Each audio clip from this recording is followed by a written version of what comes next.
brainwashed. And Pambiri, meanwhile, Atsukibla, Akamaida Bulongwe, one of my friends is in Malawi right now. So he was telling me, you know what I mean? The more Miseu Gami, so Miss Waima Gabi Robas. Then after Sodia, Wamaga Miss Women in Dad.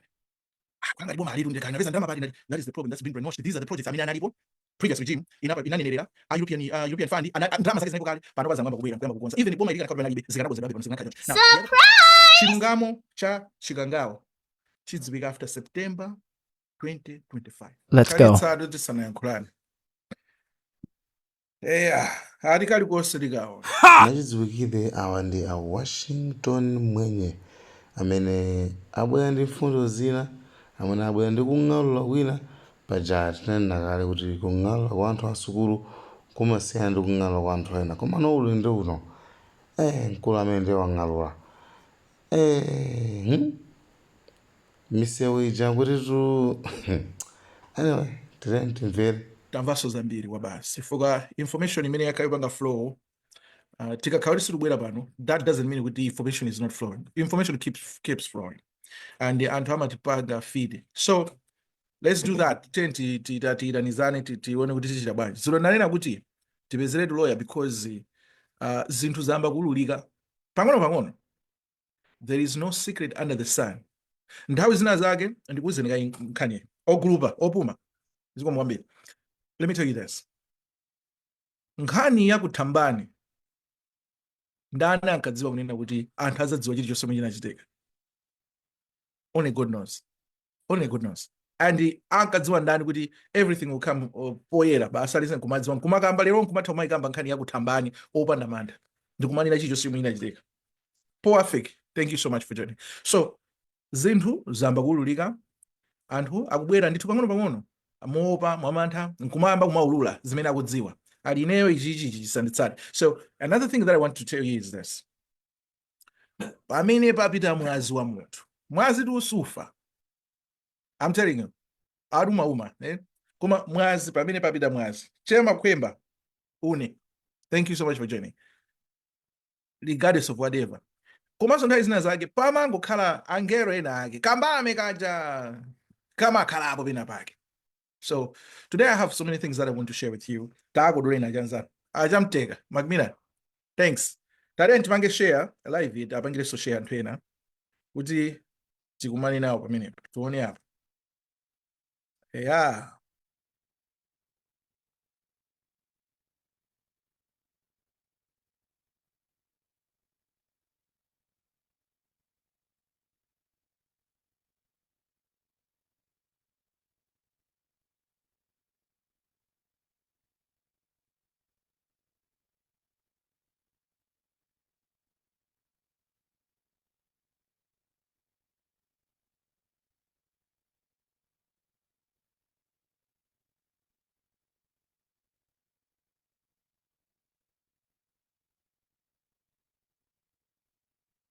All right. Magmina na kuti tango bole za nosa zemba mawapeza lawyer. Second out, thank you so much. Pido.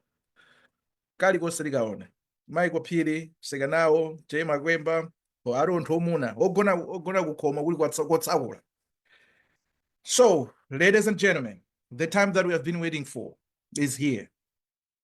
This is Benya, Christopher Sinos, thank you so much. This is Benya Bafoni, but we go Choyamba, let me thank each one of you for the support. More the support you want to come babano, Sinugamba support you support in AI. Kuma kuli support dziko lanu. Because this is the country that we live in. This is our only country. Kulibe so dziko lina limene lingazatheke kulipanga support. Silingama kakhali ngati ine ndimakhala kuno ku America. Silingama khali kuno ku America. Ndikuma support America every day without supporting my home country. Malawi will always be my home. That's where kumenene yo mizu yanga ikuchokera. Ndikunyasa. Dziko langa limene lolo. Ndipo ndizali konda ndi mtima wanga wonse. If it means I have to do something else for my country, I would do it because this is my country. And the whole reason why we always come here, silibwera pano kuzatokosana zala yayi, kapena kunyozana, kapena kutukwana, kwatukwana azitsogolere. We don't do that. The purpose of us coming together here is to look at, okay, what problems do we have? Mavuto ndi awa, tonse tikuwadziwa. Koma tingakwanze bwanji zinthuzi, kuti ziyende bwino. Tingachite chani, chomwe tingene kuchita kuti zinthuzi ziyambe kuyenda bwino. Dziko lathu likhale loti lokomera wina aliyense. And we've heard about this. Favored Stella Gamba, thank you so much. Sikalo, zikomo kwambiri. Martha, Sikiza, Taonga, chomene.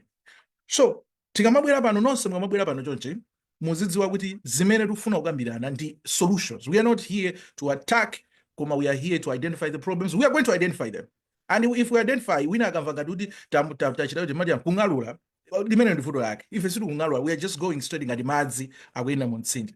Koma at the end of the day, we are not just sitting here looking at problems. Vuto. No. We are going to say vuto ilili tingathane nalo motere.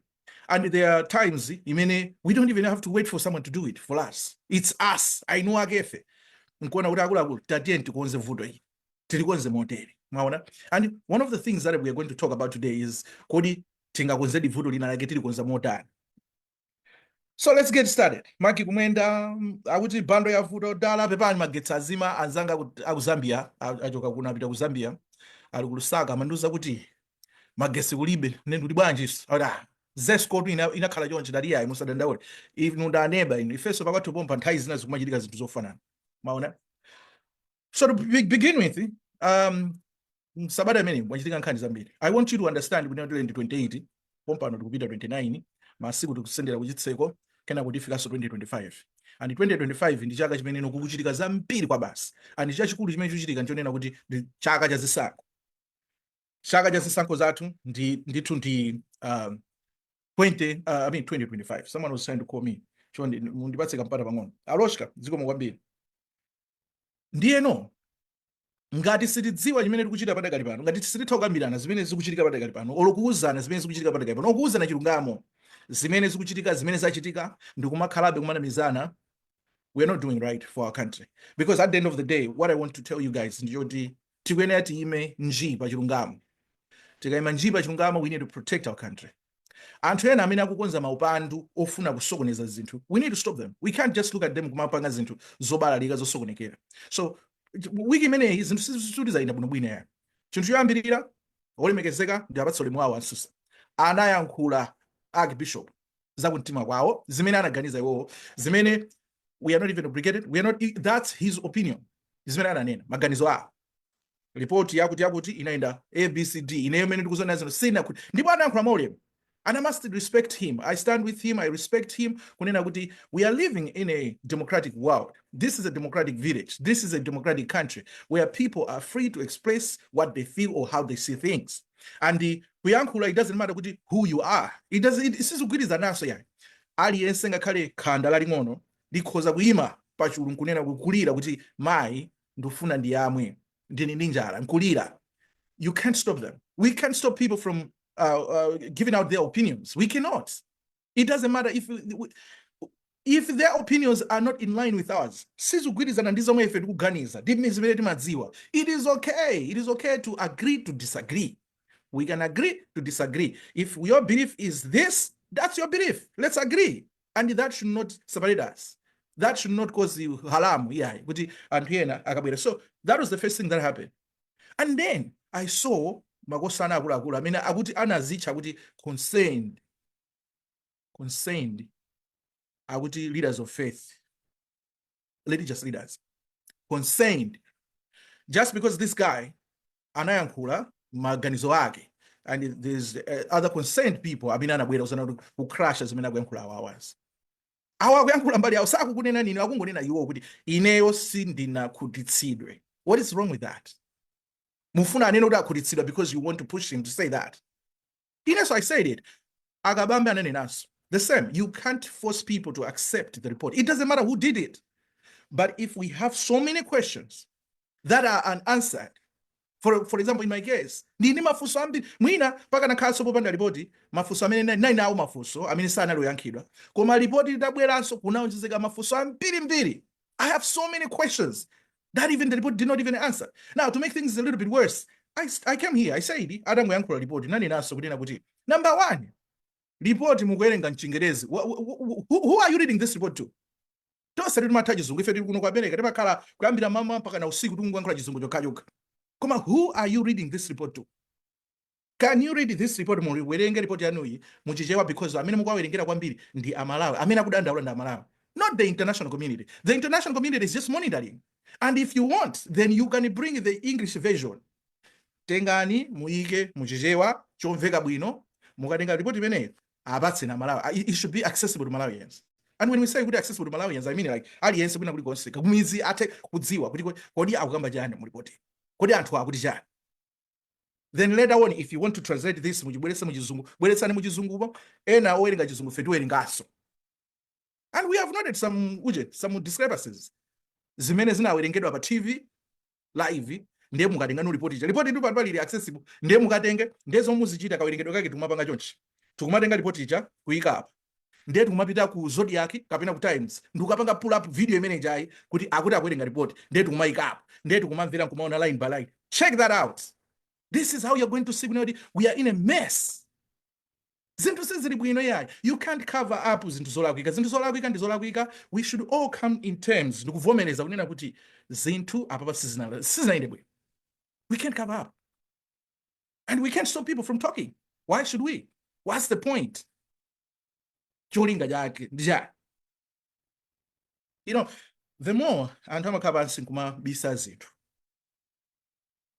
Lili ngati bala kungotenga bandage ndikumalikwitira timaziwa kukwitira kumalikwitira ndi bandage limatikusira likatikusira kwambiri, the next thing ngati bala lili papemto limakanyenya ngakhale mafupa, the next thing mwendo umene umadulidwa. We can't live like this. I was speaking ndi munthu wankulu it should be yesterday if not the day before yesterday. Timakambirana za ulendo uja wa ku Dubai uja and timapatsana mfundo. And I did say it. I said, ulendo umene anapita kuti akupita ku Dubai, let's be realistic. Tisanenene ndale, tisabwerese kundale, tingonena chilungamo chake. Ulendo ngati umene ujako, unalofunika kapena usafunika. And myself, I even said, ulendo ujako unalofunika. The problem was bodza. Ndimene nachuluka. Because if you know kunena kuti, okay, ukuku, andida na kuli nsonkhano wa 52nd uje chanchani March. Kumene ndifuna ndikaonekere. Why can't you communicate that? And then say the truth. Much yinde kupita kumene. Koma I want to take this opportunity. Ndimavuto amene tili nawo pada kali pano. Ndikayankhulani ndi anthu apa nkhani iyi ndi. Instead, they chose kunena kuti let's lie kuti awawa atidana akuti now think about this. Akuti andidana. Ndikupita kumene kuti kwakambirana nkhani ya mafuta ndi forex. When he's coming back, he's not bringing answers. What in the world is that? And you're lying to 22 million people. What is that? Instead of just saying it, this is how we are. Panopa dziko la thuli makosana lili chonchi. Inunso maona. Koma, we want to take this opportunity kuti zochitika. Ndifuna ndiyesetse kwambiri ngati ine tsogolero wanu. Ndikakumani nawo ndikambira nawo because makosana ali ndi mafuta. Now let me tell you the other side of the story. Because someone knew kunena kuti akanena moteno kuti akupita kukuli mafuta, then anthu anena inu mwakhala mukuyenda mwaononga ndalama zambiri, which is true. Mwaononga ndalama zambiri, ndalama zimene zobwezita pangira zinthu ABCD, right? Koma, what is better? It's better you tell them the truth. And if people says no, mwina umvere, chifukwa mepo kuti kananena no, mwina akanamvera. Or else, mwina anthu tikanapereka ndalitso kunena tsogoleri wathu, you have said the truth, pitani kumenepo. Tukupatsani madalitso amene acha amakagwenyeza mapiri kukanakapezeka kuti umekuja ndala ujaso na Yesu ifa atapereka madalitso a blessing kukanapezeka kuti ndala ujaso lesa kuti inu tufuna tukeneni ndalama isi kapena tufuna tipange choncho, then mavuto ina athu amene nawo akanapezeka asogera. Koma unfortunately nothing happened. Someone comes to the airport, kutsika ndege, okafusa fuso ni munthu mmodzi, lochitaso kukonza kuti iwetu fuso lako ulifuse motere. Anda okafusa fuso limene lija, akamanga kuti ndakondwera ni imene tayendera. Mwayenda bwanji munatiuza kuti mupita mukatenga mafuta sakupezeka mpaka lero. Munatiuza kuti mukatenga forex. Up to today, we don't have it. And how many things do we need kuti zinthu zimene ziyende bwinobwino? What is the problem? So sinukunyoza munthu eti. Koma tikukamba za solution. So solution imepo ndi chani? Solution is so easy. Honesty. Integrity. Just be open. Just say exactly what the plan is. Kodi tufuna tipange chani.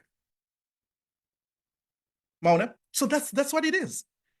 We can't be living like this, guys. Zigo without electricity. Zigo without water. Zigo without forex. Zigo without gasoline.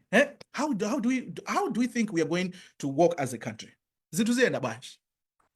Ndizovuta. So let's jump. Amino ndimayankhula nawo dzulo. Then I was like, this is not right.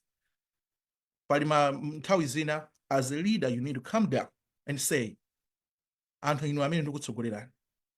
Seukoneka chotene tidutsa mapampu ABCD koma cholinga tipange chonchi. Komaso nthawi zina zake. You need to sit down with these people. So because I'm a leader, ndekuti ndine wanzeru kwambiri. Yeah, I work right now. I'm a leader of a team. Anthu amene amachita report kwa ine amene amandiuza ine kuli anthu anzeru ambirimbiri amadziwanso zinthu zoti ine sindimazidziwa. I sit down with them, ask them, okay, kodi apa muti chiuchitika ndi chati. At the end of the day, then I consolidate all these things. Ndimazibweretsa pamodzi. But okay, guys, this is what we are going to do. As a leader, ndikusankhana kuti ichi ndaphatikiza ukuti kuyenda motere. Okay, tiponyere imene pambali. Now, makosana the people who call themselves kuti maujen, machani, concerned leaders of the faith, religious leaders. Akukayitanisa press briefing. Of course, ndufulu awe, kumapita pake mafulunga tapena kuti kwene kumachosa, because zinthu ngati zimene zimabweretsa chisokonezo. Amene anapasa mphamvu zonena kuti akayitanise chisonkhano ndi ndani?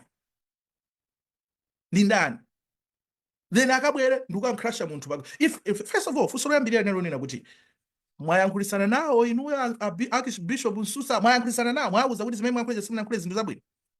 And Archbishop kuti samayankhula kwina kuliko samayankhula kuti mpingo kwawo, amayankhula maganizo awo.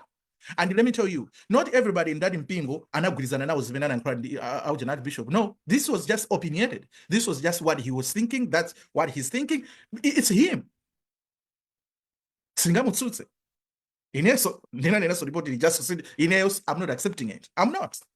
Because I've got so many questions, and these questions, because you can't even answer those questions. And that does not mean no, we are saying the information is not adequate enough. It's not convincing. You're not telling us exactly what really happened. And what is our focus here? Who is responsible? We want to know. Because everything, come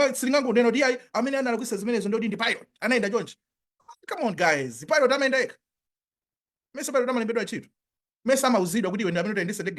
Who is responsible? And no one is responsible. The one who is responsible is this person who is dead, who is deceased.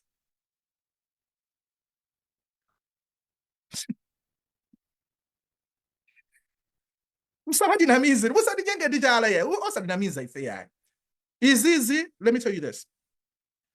2025. Ndikamane noti 2025 ndi chaka chachikulu kwambiri, ndi chaka chonena kuti ineyo, let's come together. This should not continue. We can't let this go on. No. Ndinanzanga anyamuka kunapita ku Malawi. They were sending me pictures just yesterday and the other day. Literally, look how life is right now. I have an organization. Imene mapita mu madera mene muli anthu amene akuvutika timathandiza anthu aja. Ndiye natenga anthu aja nauza kuti help my organization tapita amene tatiye tipangeni zakuti. They were sending pictures yonena kuti when you look at the picture you can even start crying yourself. And someone is celebrating ndikumatenga chimanga chimene akupereka ndi non-government organizations. I don't mention here. World Vision, World Food Program, akupereka chimanga. Iwo akanika. And these organizations, they feel like we have a play to look. We have a role to play. But someone is celebrating on that. Useless. There are things that we need to change. Mindset change. We are not talking about the people. People are, first of all, let's understand, Malawian people are hardworking people. Mindset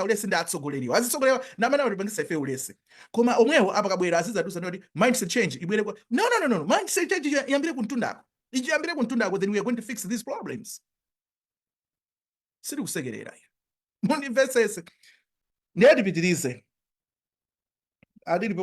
Masita kumwenda wanena kuti report la pasi pa mtengo limene lichi. Mr. Dambala, Angel Chindudzi, kuchokera kwa agenda uko kumzimba. Mijo Mito, kuchokera ku UK. Thank you so much for joining, guys. So, tikamabwera pano musamati yese ngati kuti taswazochita. We've got lots of things that we can do. Tili ndi mabanja athu, tili ndi abale athu, tili ndi ma projects athu. Zambiri mbiri zomwe tikuchita. Kumano, we love our country more and we don't want this to continue. We see the potential kuti dziko lathu tikoza kupanga ABCD. And imene tingapange moteni. Now, let's come to the solutions. Solution number 1, Dima Kamba. I'll be consistent on this one.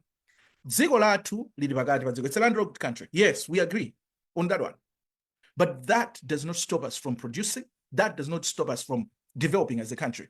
There are so many countries. Hold on. Miss Miranda, Please, can you check your stuff? I'm sorry about that. Okay, what I wanted to say was, dziko lathu ndi potential kupanga zinthu zimene zingathe kukonza zinthu kuti ziyende bwino. For example, number one, chimene timayenera kupanga ifeyo ngati dziko la Malawi ndichonena kuti tili ndi katundu ambiri amene timadalira kuchokera kunja. Ndiye katundu amene uja kuti tikamgule kunja sitingagwiritse ntchito kwacha iyayi. Tikuyenera kuti tikhale ndi ndalama zakunja tikagule katundu ngati amene uja. So how can we attract kapena tingapeze bwanji ndalama zakunja? That's where the question mark is. So as leaders are supposed to sit down kunena kuti kodi tipange bwanji kuti tipeze ndalama zakunja. Ndiye ndaperekaso njira. Solution number one, homegrown industrialization. Tiyambe kupanga zinthu zathu. Koma tipanga zinthu bwanji pamene Amalawi ngovutika, Amalawi ngosauka, alibe ndalama, alibe poyambira. Because ukuyamba kupanga zinthu zimene you need to have capital. You need to have capital kuti mupange ka business. So how are we going to do that? And yet they can't, the government ikudaliraso ndalama za dziko momoja. Iliwo mabwereka imene timati domestic borrowing. Pano pati ndi ndalama zingati zomwe tabweka za dziko. Over 6 trillion. Zobwereka za dziko kumabwereka ndalama. Ng'ombe kumaziyamwa yokhankhala. Instead of ndalama zimene zizi tikanazisiya tiasire Amalawi. Amalawi can access ya ndalama zimene zija. Situ kwamba za nifu ndi it's just a pinch. And NIFU, so you know, NIFU is a political tool. Not everyone is going to get that money unless if you belong to them or you are connected to them. You see, even Muntoti Swachipani can have access to the money. When these people have this access to the funds, akoza kutsegula ma business. Atsegule ma business. Akamba ma business, it's not just for consumption. It's not just for our country. Ndinakamba, tisanafike kuyangana zinthu skulu kumapanga magari moto akula kunapereka njira zambiri mbere. I said we can start small. Let's start small and grow big. And I'm going to say it again today. Kunena kuti chomwe chodikanikitsa ndi chanu kuti ndalama zimene zipezeke anthu awawa amene akumapanga mapoto masefria ndowa pandira ndipo mpacha pandira Dixville pacha pamapangidwa mapoto amene achapise ndalama apange mapoto apange masefria zimene zijazi tiagulisa omwe apa Zambia. What is wrong with that? Kodi mukuona ngati tikagulisa Zambia akatipasa Malawi kwacha? No. Tikakagulisa pa Jones pomwepa anthu akumapita ku John ndi anthu angati. How many things are we getting from Jobek? So many things. Zimene zijazi bwanji face tumatenga zinthu zathu kupitisa kumene kucha. Yesterday I was talking to another entrepreneur. Timakambirana za business konkuno. Timauzana kuti akulu, do you know what? Kwa America kunoko, kwa America kunoko. Timadya mpunga wina wake amati jasmine rice, amati chanchan rice. Let me be honest with you. Simpunga ukoma ya. Koma tinazolowera timadyabe. Mpunga wokoma ndi wakilumbiro wa kumalawi uja. Ndiye timanena bwanji tikambirane ndi mafana aku agriculture, tikambirane ndi mafana aku ministry ku agriculture, tiyambe kutenga mpunga ngati wakilumbiro uja. Ubwere kunoko tiyambe kufika kai pa market pa Amazon. Tiyambe kugulisa pa Amazon paja. Anthu akangoziwa kilumbiro umapezeka kuti. People will start coming and buy kuzagula mpunga umene chochokera kuti kumalawi. We've got some people ochokera amene apanga school ku China. These people analawa mpunga wakilumbiro wa Malawi. Mpaka lero amayimba mafoni mwa chonde titumizireni kwa kampunga kachakata wakilombero. This is what the government is supposed to be doing. Kutsegula njira ngati zimene zijakulu apa pali koma. Tengani mpunga wanu tikagulise kumeneko. Tikamagulisa mwe chatubwesa $. Not stopping NGOs kunati musakhaisa na account ama dollar account ndama $. Zonse azibera kuboma ndizo basa ni makwaje. What is that? No sense. Exactly. It means that they are clueless, so they don't know what they are doing. So homegrown industrialization is the solution number one. Solution number one in the minute. Maona? Anthu amene amapanga uje tilegeze timanena panopa building project kumalawi ngati mukumanga manyumba koma ngati simumanga anthu akumanga manyumba. 60% of materials amene akuyikidwa manyumba amene wawo. Do you know kuti apangidwa kuti pa Zambia? Ena akumagula ku Taiwan, ena akumagula ku China. Ena amakagula amataifa aja anayamba kuchepa. Ena amakagula ku Tanzania. Koma 60% is coming from Zambia. Ndiye inwe mngamati mukugula moja. Ndalama mumukuyuza ndilipo. So what is so special with Zambia that they can be able to produce material such if we can't? Asogolera to their clueless. They don't know what they are doing. We can't run a country like we are running a church. And when I say that, surina nyoza mpingo ya. Mpingo structure yake ni mene ili mundimvesese. Mpingo meno maendera mpingo olo kwa America kuno. Of course kuno zima siyana koso nukumalawi. Mpingo umalandira ndalama kwa Kristo, kulandira ndalama tipemphe nawo ndalama chopereka. Akalandira alipire masalari za zibusa, alipire mabiru, ngati ndalama yatsala tenti pangeni building project. We can't run a government like that. Running a government is business, not only a serious business, but it is a business. It's a P&L, profit and loss. And what we are doing now, it's all loss. We are not producing. How do we expect our country to develop when we can't even produce even matches? We can't even produce toothpick when you tumaka kula ku China. Timaboto ticha sama bwesa numa kuuza toothpick wakuti. Muna use toothpick wakumala. As if we don't even have trees. Even tina kaudi tilibe mitengo. Tingalipero za mitengo. But our leaders are clueless. They don't even know what they are doing right now. Chimena kungodziwa njoti tika gwade tika pempe tika subuka mawondo. Yet they said the same words when they were coming to these positions. Oh, osadidzeko lo mango pepa paka kusubuka mawondo. But we are doing the same thing. Like we are doing each and every day. What we are thinking is tika pempe. And we think that's how we're going to run the country. We can't. And we can't let this go on. We can't let this we need to change things. Politics has changed. Economics has changed. We can't let these people to keep doing what they're doing right now. Chilungamo cha Chigangao chidziwika after September 2025. This will depend on you. Is easy, it's going to depend on you. If you are going to sit down, this is how we should continue doing things, 0%. I know some people have been brainwashed. And hambiri mirumawo atsukidwa akamaenda kulilongwe. One of my friends is in Malawi right now, so he was telling me, I mean, nimeona Miseu mulilongwe, Miseu aimanga yabwino kwa basi. Then now for Saudi, wamanga Miseu imene ndi ndani. Kanga liboma alitu ndeka inapeza ndama pati ndati. That is the problem. That's been brainwashed. These are the projects. I mean, analipo previous regime inanenerera European fund drama zake zinaipo kale pano bazangamba kubwera nkuyamba kukonza even boma ilika na kaudi banalibe zikanagonzedwa pano zikanakhajonje. Now the other problem is, why are we just focusing on one region to develop when it comes to the infrastructure kabina networking, when yet we know kuti dziko lathu lili regions that? What are we doing in the north? What are we doing in the south? What are we doing in the eastern region? Nothing.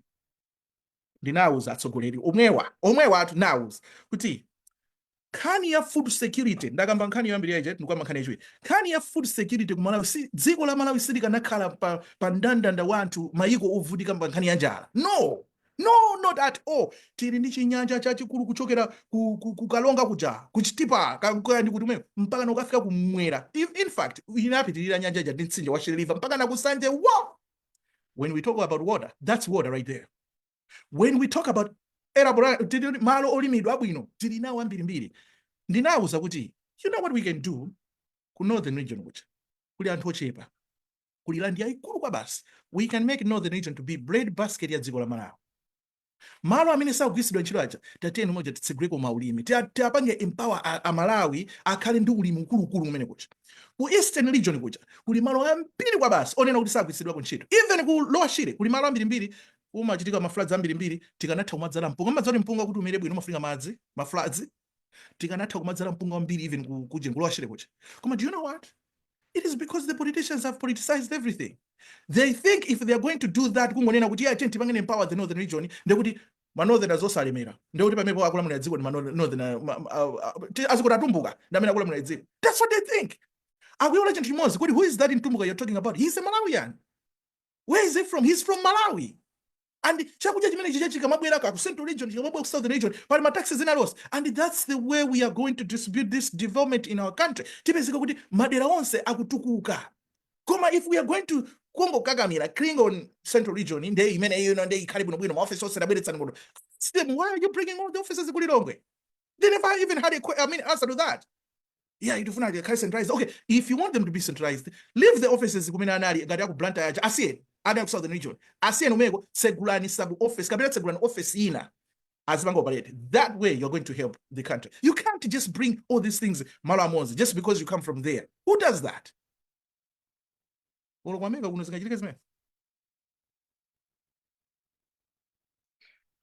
Ndiye yake mtu mozi apa muntu wachipongwe apa.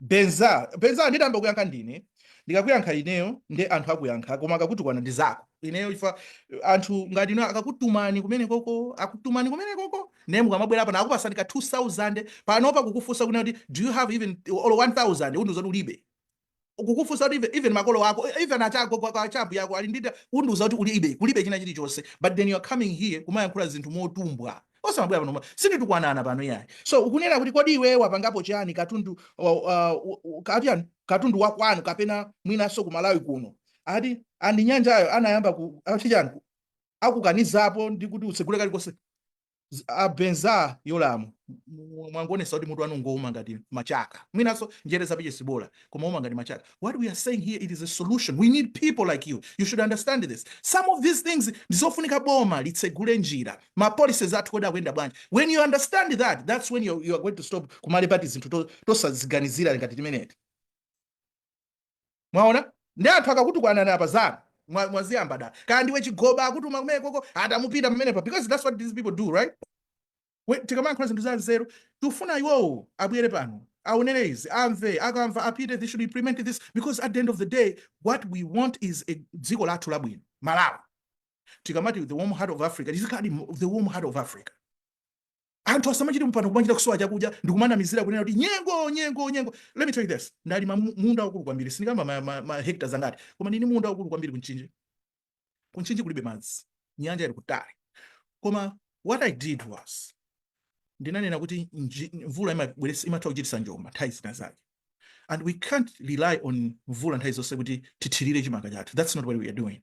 This time around ndakumba mijigo, okay, pansi pa nthaka and madzi aja water table ilikale mwamba, anzathu apa Zambia pompa chaja they are doing the same thing. And mvula ngati siyenda bwino, at least mijigo iyi ithirira chimanga chimenechi, ithirira mbewu zimenechi andi chimanga chikhalapo. Ndi anthu nazina kuti kodi zakhala bwanji pamenepo. Mwayiona mene. So izizi ndachita ine chifukwa choti mwina ndinali ndi kuthekera kuti nganatha kupanga zimenezo. Inunso mukhoza kupanga kwa mwina kuthekera kuli mulibe. That's when we are asking the government to chip in, to understand the importance of food security in our country. Unati ngati tikufuna tikhale ndi chimanga chokwanira tatenti apange mpawa anthuwa pafunika tipange drill ma boreholes, tatenti athandize aliyense munda mwake tinkumbirika ujeni machana ma boreholes. Komanso more important, let's prioritize. Sukuti wina aliyense ku Malawi ndi olima iyayi sizili choncho. Farmers will be farmers. Anthu ena anu tamapitani muzika kama accountant, ma lawyer, ma nurse, ma doctors, ma chanchani, ma plumbers, olima akhale olima. Koma panopa ku Malawi mine tilili anthu tinayamba kulima chifukwa chonena kuti tili pa umphawi. The only hope that we have is tikapanda kulima kawanekalaka ndiye tidya chani chaka chamawa. Ndiye umalimabe even ulibe fetereza, umalimabe even ulibe khasu labwinobwino, umalimabe ngakhale chimanga iko kukakanika kupalira. It's something that we can't do without, not because we are farmers, because we are not, all of us, we are not farmers. This is where our government, our leaders need to come in. Ndikuti chimanga chokha mudziko muno ndikakama chakudya, not only chimanga koma ulimi wokha mudziko munomo tatenti tufinye pakhosi tufinye nkhwiko tikhale ndi chakudya chokwanira mudziko muja tizikhale ma reserves achakudya oti even titapanda kulima zaka 5 zikubwerazi anthu adya chakudya mopanda vuto. Koma osati pano anthu amakhala mpaka na 3 days ena kumadya chitedze. We've seen that, the pictures that my friends were sending me amene anapita kukathandiza kuti tagawira anthu zinthu zina zina. You'll be surprised. Anafika tinauza tafike pamalo pena, anafika pamalo pena pamalo mepa chananena kuti you know what, ten tigule chimanga tigaitse, tigule mpunga, tigule ndiwo. Apart from kuthandiza zimene titathandiza tifuna taphikire anthu amene wa community imeneyi. And tinaphika chakudya chicken, nyama, chanchani, makabichi pamene paja, nyemba zake pambalipo ndiye tinagawa. We are not here to publicize kumanika zithu zikumaonesa anthu. Timu yake nyamata ucha kuti benzo yolamu uyu uje chigoba chimene chatumizidwa. We did that. Tajetsa anthu opitilira 50. Koma anthu 50 aja kunali kukanganirana zinthu, kukanganirana ngati kuti auna mulungu. Simply because some of them they've stayed longer. Asana bizi chakudya ngati chimenecho. Ndikumana bodi kuti what is happening in our country? These are the problems that we can resolve. These are the problems that our country, our leaders can strategize ndikupeza ma solution abwinobwino ndikukonza zinthu. Koma they're not doing that, unfortunately. Maona nkhani ina kali koserekawa akulu ena ake atulukira poyera, osati poyera kwambiri koma atulukira poyera ali ndi maumboni amene atuluka nawo. Ndiye maumboni aja ena amba kumatumiza, ndiyeno anthu nafuna apangeno review bwinobwino, zinthu zikangoti zapangidwa review bwinobwino boma lomwe litatuluke apa pakosana wina ataonekera chagada, wina aonekera chagada. Because tachulusa maboza kwambiri, tachulusa kunamizana, yet we know the truth. It's not time kuti tizuzana maboza. Okay. Ndione kama message tisanapitirire. Thank you so much guys. This is overwhelming. Eya amene wamuyankha kale mwanchita bwino amene fanwe mwachita bwino omuyankha mwanthu ngati amene umayankha ndipo pa page pano ngati mukudziona kuti ndinu achigoba mwatumidwa. Please, we are not against you but live peacefully. Mulisiye dziko la Malawi tilikonze toka. Inuyo ndi ukambelembere wanuwo ukapirikoniwo bwererani komwe. We don't want to be mentioning names here, kapena calling you names. But if you know kunena kuti yeah ineyo ndofuna ndizichita ukapirikoni. Chifukwa chipani ichi sitinafuna kuchita kwana tinango chipasa ulemu tinane kuti boma ili ndi boma la akapirikoni. Ndeti kati akapirikoni ndi chani? Akapirikoni maziwa atambwali. Boma la atambwali. Okay, Jude. Thank you. Georgina Pili, thank you so much. Francis Tabwa. Love mo. Tuone hapa anafusa wena. Akuti nifu obaba ni political too. In a classmate, Tonse graduated with credit Mogaste, Mom, because he was active in Kuchibani, wingi kwa oko, waroba the advice. Nif. Very sad indeed. Charles Moffat, ada uze na jina manga, aju ononga misonko ya antu, kuma yenda usakala mo office. Charles Moffat. Now, let me also talk about this. People, they don't understand.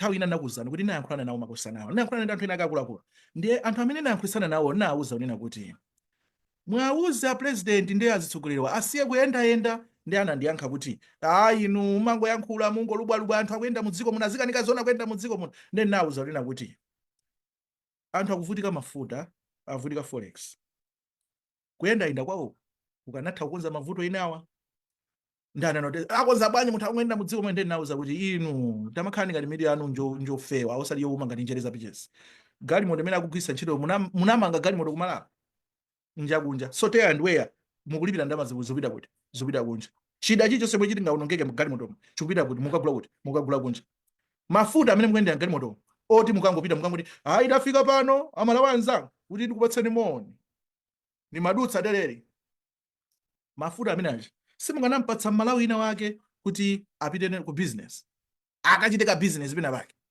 simunganampatsa Malawi ina wake kuti atenge mini pasa anyamule wanthu atenge tomato pitches ndi zinthu zake akagulitse kunsika saka natha kugwisa ntchito. Now you look at dada useuja amene akuyendera ni ndama zingati zimene akuonoka ndi ndama zingati lots of money.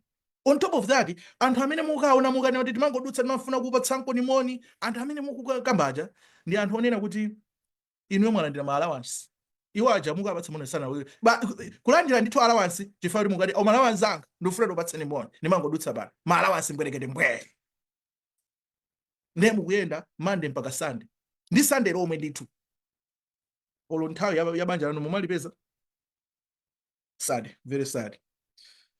Okay, Loshka wayankhula mawu apa ndifuna ndiwerenge somwalimba Loshka akuti boma la MCP ndilibe nalo mawu to a point that my mom got amputated last week. Are you kidding me? Her leg amapita kulandira chimanga as my amasiye. Think about that. This is really sad. Very, very, very, very sad. Think about that. Kokalandira chimanga chifukwa anthu alibe chimanga. Loshka tafunira maya kusabwino zonse.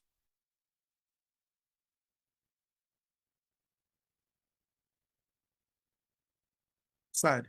Lava chisoni kwambiri. Thanks for the flowers. Koma sindi pano kuti ndidamike yayi. Ndofuna inuyo ndi ine tonse pamodzi. Ndacha abale athu tene tizawuza zofunikira zimene tingathe kukonzera dziko lathu. Tingapange chani? What should we do? And together we should fix the problems, right? Lava chisoni kwambiri. Lava chisoni kwambiri. Takudzika. Okay, mondole ndizipita. We can do better if we question our leaders and call them be accountable for everything that they're doing, all this mess that they're doing for our country. Mavuto onse anthu amene akumana nawo tsiku la lero. Atsogoleri athu atenga mbali 100%. They need to change. We need to change things. That's why chaka chamawa, zisango za chaka chamawa chonde, it's my plea. Let's fix our country. Tisangane ndale yayi, tisangane zibane. Kuma let's fix our country. And how can we fix our country? We need to see people amene angathe kutithandiza kupita chitsogolo.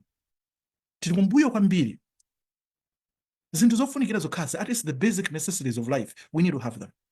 We need to have these things. Chakudya anthu akhale nacho, madzi abwino akhale nawo, pokhala akhale napo, tizinthu tochepa tomwene, kachovalako akhale nako. We are not asking a lot. I'm sorry. Like, share, allowing cameras, right.